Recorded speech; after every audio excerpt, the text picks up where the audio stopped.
Hello folks, welcome to another edition of the Thiessen Report.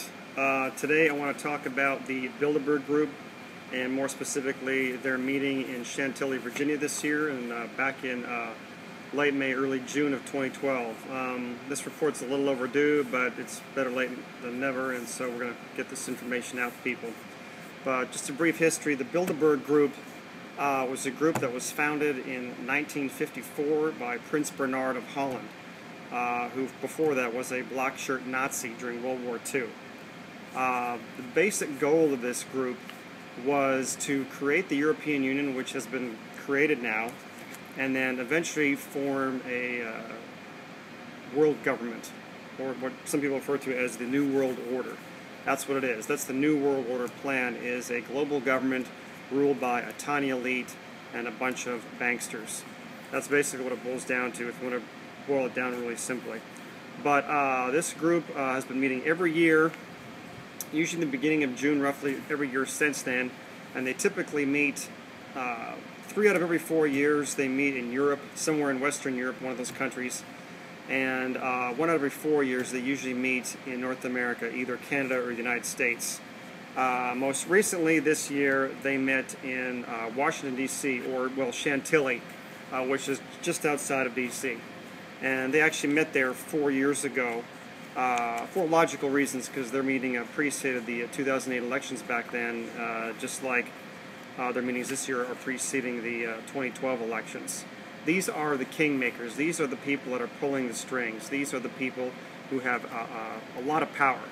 And typically you have about 125 of some of the most powerful people in the world that get together in these meetings. Some of them illegally. For example, U.S. officials cannot attend the Bilderberg meetings legally, because these are behind closed doors, behind the backs of American citizens meetings that take place outside the public eye. Our elected officials are supposed to do everything in public, and when you start hiding in the shadows, you know there's something fishy going on. Someone who is a Bilderberg sleuth, a gumshoe, dyed-in-the-wool reporter, his name is Jim Tucker, and he's tracked these guys. And one of the things he says, good works are done in the sunshine, and that's not what these guys are doing. These guys are doing their dirty works in secret, outside the public eye, behind your back, and but there are a lot of good people out there that are working to expose their agenda and what they're trying to do. Just as an example, for some of the people that have attended these meetings, past and present attendees include people like David Rockefeller, Henry Kissinger, Ben Bernanke, Queen Beatrix of the Netherlands, representatives of high officials of Europe. This year they had, let's see, well, we've got the list right here. I want to take a look at it. The chairman of Barclays, Marcus Ague, I think it's pronounced. You've got commander of the U.S. Cyber Command, director of National Security Agency, Keith B. Alexander. So he's there. You've got, who is it here? Oh yeah, Mark Carney, governor of the Bank of Canada. That's the equivalent of the Fed up there. And a whole bunch of other officials here. The CEO of Airbus, Thomas Enders, and it goes on and on and on here. Mitch Daniels, governor of Indiana. So that's this is a violation of the Logan Act. This is legislation that was put into effect back in 1799, and it's been amended since then. This is still a current law, where it is illegal for our public elected officials, state, federal officials, to be conducting these kinds of meetings behind closed doors without the authorization, public authorization, of the president or the White House. And of course that's not happening. And so now some of the people that attend these meetings, they're not all members of Bilderberg. Some of them are guests, and they're brought in to help forward the agenda. So anyway, basically all these people are traitors to their country. They are traitors to America, traitors to their country.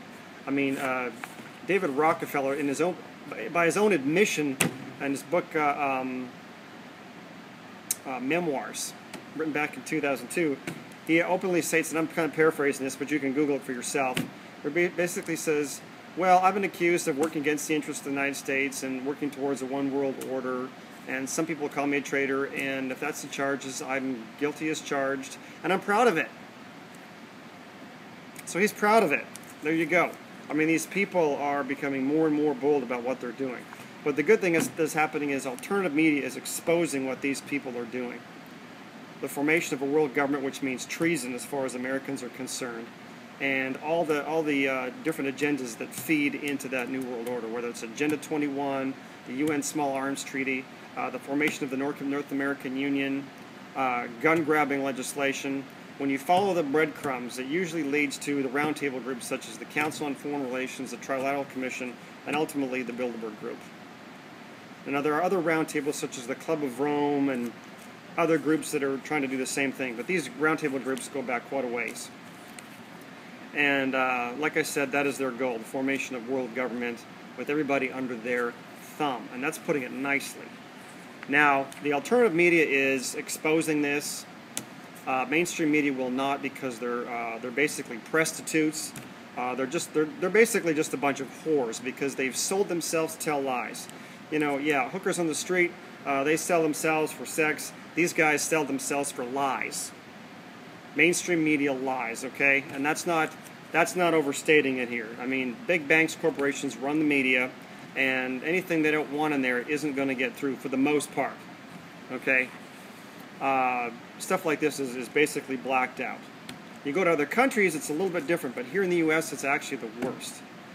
So, but there are groups, you know, such as, you know, or news outlets, you know, Russia Today, WorldNet Daily, Infowars.com, RealityZone.com, and other good sites that are working hard to do real reporting, tell the truth, and inform people about these things that are going on.